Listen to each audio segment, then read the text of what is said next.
Hi, I'm Michael Monasterio, and the name of this sermon is G Spot, in search of the mysterious G Spot. So, when I was a young man, like other young men, I had absolutely no experience.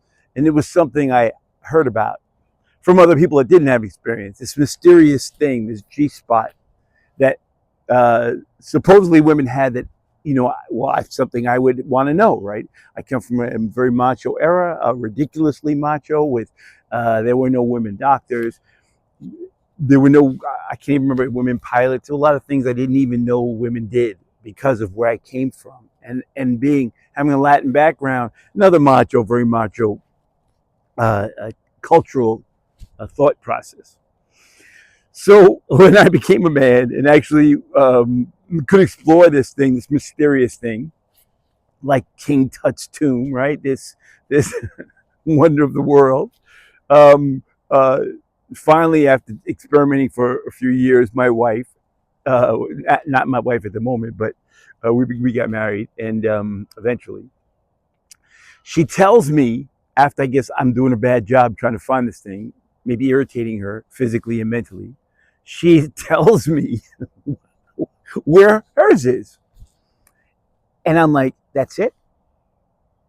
And I'm thinking to myself, gosh, I'm embarrassed, right? Even if she'd say it, that we're having this conversation, right? Yeah, my ego is crushed, frail young man ego. All these things are going through my head, except the most basic is if I wanted to know something, just ask.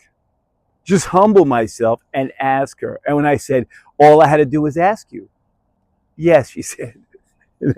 Every woman has one, so I have to ask any individual. She said, yeah. And men never do that. No. And I never did that. And she said, no.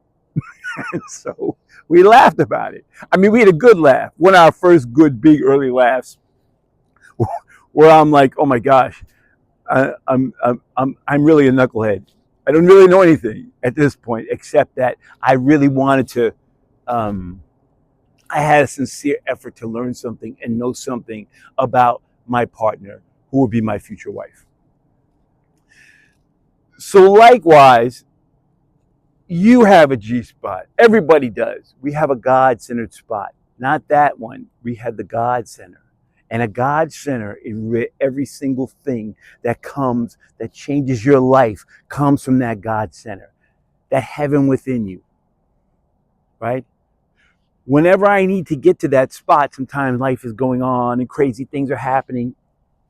Traffic, irritating, career, relationships, whatever's going on.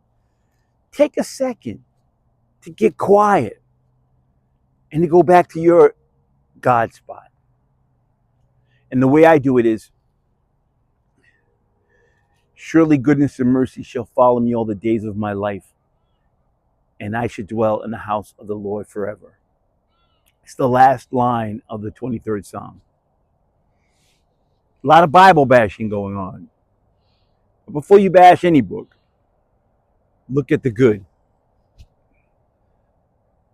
There are many places scripturally that will take you where you need to go if you get away from the politics of it and just say what the words are saying to you.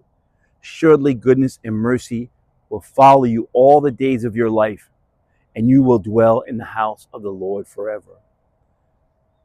Pretty obvious meaning, right? Because goodness and mercy and peace is what we're looking for. And sometimes we're not humble enough to ask, simply ask. Sometimes we've actually had to led a spiritual life and a path and been part of a church or a spiritual journey. So we get so, I have all the answers because of this, which is not bad. It's important to use this. God gave us this to use. But the center, the God center, is more here. It's more heart centered, spirit centered. And if you can humble yourself to say, my head doesn't know everything, and the path to God really isn't intellectual, although the desire for the path is something that comes from inside of you. Rumi says, what you seek seeks you. So if you have the desire to get to your God center, that's from God. That's God looking to express God in you. To find that peace in that place, just ask. Surely goodness and mercy will follow me all the days of my life, and I will dwell in the house of the Lord forever, because I am destined to reach my God spot. My destiny is reaching my God spot. My desire, my aspiration, my joy, my hope, my prosperity, my abundance all starts there. I hope that's helpful. I hope you got a little chuckle out of my young man ego, right? I love you guys so much, and that is the truth, and the truth shall make you free. I hope you have a great week.